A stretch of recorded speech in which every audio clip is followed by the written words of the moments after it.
Hi, photography friends. This is about basic corrections to a photograph. To begin, we're going to edit the same photo. The reason I want us all to work on the same photo is so that we have the same problems. And then everything you learn in this can be applied to any photograph, though, and you will see that this quickly becomes the greatest editing tool ever once you're patient. Once you have the image open, our images are saved in the P drive of the current semester in the J Worgan folder under Photoshop lessons. So go ahead and get that window open. Pause me if you need to. Please make sure before we begin that you have the following windows out. The palettes out. So that you have your history palette. So if you click window drop down menu, make sure there's a check in front of history. Please make sure there is also a check in front of the navigator palette. These are the two palettes we'll use often in here. Also note, this is a side note, notice how they go into this taskbar on the side. The navigator is a ship wheel. Nifty. Get it? Navigate. Haha. And the history palette is the box with the arrows. So if you need either one, you can pull those out. All right. In our toolbox, we're going to start by cropping our image and making sure that it is the size and resolution that we want. So we're going to begin with clicking on the crop tool. For our images, if we're going to print an image, we want to set the width, height, and resolution to what we want the output to be. So in this case, let's say that we wanted to print, we would want our resolution to be set at 300 for printing. And then for your height and width, you can put it to whatever size you want. For this one, I'm going to have us just zero it out because I do not want a specific size just because this is for practice. But normally we would do 5 by 7, 8 by 10, or some size like that. So I'm going to put my arrow on the outside of this box. Notice that it becomes like a double angled arrow. Now my picture was scanned in and it was scanned crooked, so I need to fix that. So I'm going to drag in my sides. I'm going to make sure that there is no white showing because if there is, that means that I'm outside of the image. I'm going to make sure it's straight and that I like it, and I can press enter to apply it. Now you have to press enter twice. Why? I have no idea, but you do. Let's say you go to crop by clicking and dragging and you make a mistake and you say that's not what I want. You right click and choose clear or cancel, down at the bottom. And then you can begin again. So remember, with your crop tool, what you're doing is cutting out what you don't want, and you're also setting the width, height, and resolution. If we're printing, 300, and if we're just going online, 72 is good. Okay, step 2 is going to be to adjust the contrast of the image. So to do this, we go to Image, Adjustments, Levels. You're going to get what's called a histogram. And when you're looking at the histogram, we're only going to pay attention right now to the input levels. This looks like a mountain, right? And these represent pixels here where there aren't any taken in the picture. So the white are highlights, the gray are gamma midtones. We're going to leave that alone. And the black are shadows. So what I always do, my rule of thumb, is to bring in the shadows to where the mountain peak starts to go up.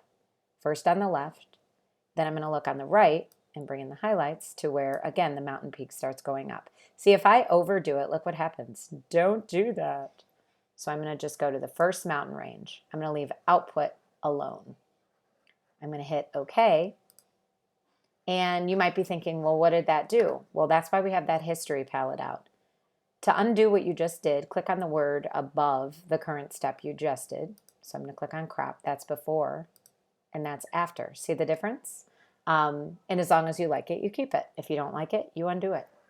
All right, step 3, we're going to play with color. Now, I don't know how you feel about this and if you notice anything with the color with this image, but look at these shutters. There is something really wrong with them. They're supposed to be white and they have a blue tint to them. So it's because they have a color cast on them. So what I'm going to do is select Image, Auto Color. The reason these have the wrong color on them is because the correct white balance was not set when the photo was taken. This is your get out of jail free card for that. So I choose Auto Color. And now these look and read more as white. So let's look in the history palette. Here's without auto color.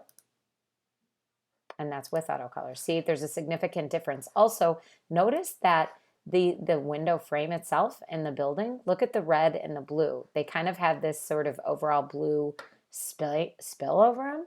So when I apply auto color, they look so much better. So auto color is definitely one to try, not necessarily one to keep. Side note, if you do auto color and the color looks terrible, you have an option, image, adjustment, black and white, to save yourself and turn your image black and white there. You can always play with these filters and see what they do, but I'm going to cancel this for now because that's not what this tutorial is about. Okay, moving on.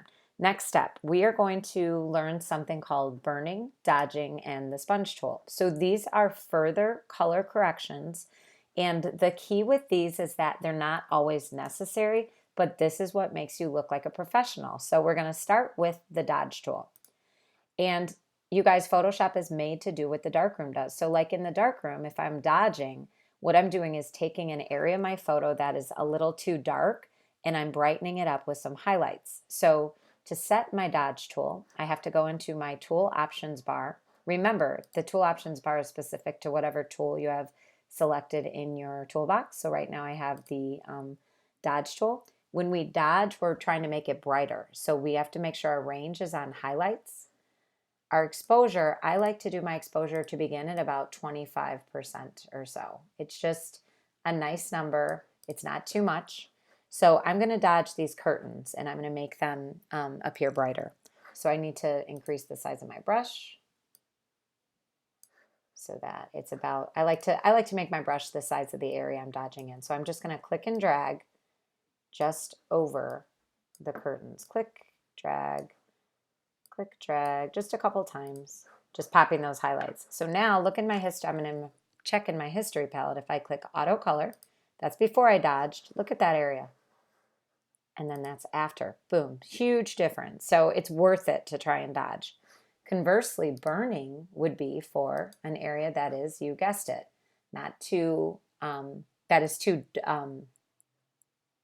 sorry, an area that is too dark. So what I want to do here is, sorry, I'm burning. I'm just going to edit that part out. I'm so sorry, I'm burning.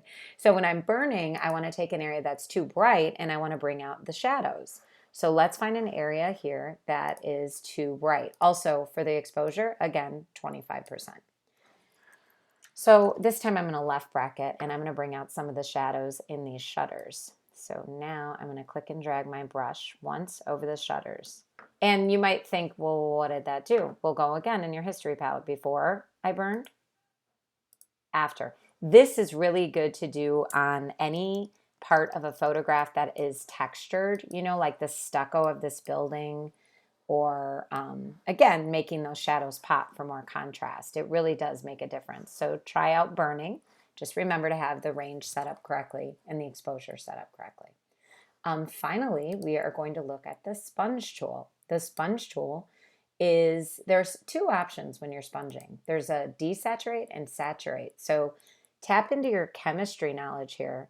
When something is saturated, that means that it has a lot in there, or it's giving more, or like if it's too saturated, it won't take anymore. So in this case, what we're doing is sponging in color. So I'm going to choose the saturate mode, and my flow, I'm going to treat it the same way I do the burning and dodge tool. I'm going to put it at about a quarter, and I'm going to look for an area of this that I might want to pop some color. So in this case, I want to pop these flowers and make them look a little more bold. So I'm just clicking my sponge tool, making my brush like the size of the area I'm sponging. And I'm also going to bring out the tiles down here. I don't know if you see the orange in these shingles. Shingles are these little things on the roof. But I want you to look at, so I'm going to go in the history palette. I'm going to undo before I sponged and after. These little pops of color make a huge difference on your picture. So try it. Again, it just gives it more detail, makes it look so much more interesting. Also, orange is a contrasting color to blue. They're complements. So having those two in the same photograph, that's going to create a lot of pop. I'm also going to sponge this window sill because I like this like reddish color that's on here. I feel like that's going to make this picture kind of come to life a little bit more. So again, I'm just making my brush the size of the area that I'm working in because it really does improve it. So you could either left bracket, right bracket, or you could also use your drop down menu. The hardness of my brush that I'm working with usually for all this is going to be 0 because I want it to blend and feather. Okay, so we've sponged now. And now I can also show you if I were to choose desaturate, what it would do. So if saturating makes something full of color, what do you think desaturating does? I'm going to do 100%. Boom. It's going to take away color. It's going to actually make it look like dead. Bleh. So we don't want to do that. So I'm going to undo all that nonsense because I wanted my, let me undo it before I did that. Okay, so to wrap that up, right click here. These 3 tools, dodging, burning, sponging, these are going to improve the detail of your image in the color. So these are not always necessary, but this is what makes an image look way more professional. Okay, that brings us to the last step, to sharpen up our image. So to sharpen our image, we're going to go to Filter, Sharpen, Unsharp Mask. And I'm going to enter this formula. This is my formula that I always use. So in the amount I put 40, radius I put 40, threshold I put 5. Now you can play with this and see it, if it does more or less and see, but for me this is like kind of the formula that usually works. I'm going to apply it, and it kind of took an overall sharpness to my image. Here's before I sharpened, and there's after. So you do it, see what you like, and hopefully you will see how this improved your image. So we started with this, a crooked image that had sort of flat color, no detail, and we went to this, and voila, we are perfect. So use these steps, apply them to your future digital images as you are working. Good luck, friends.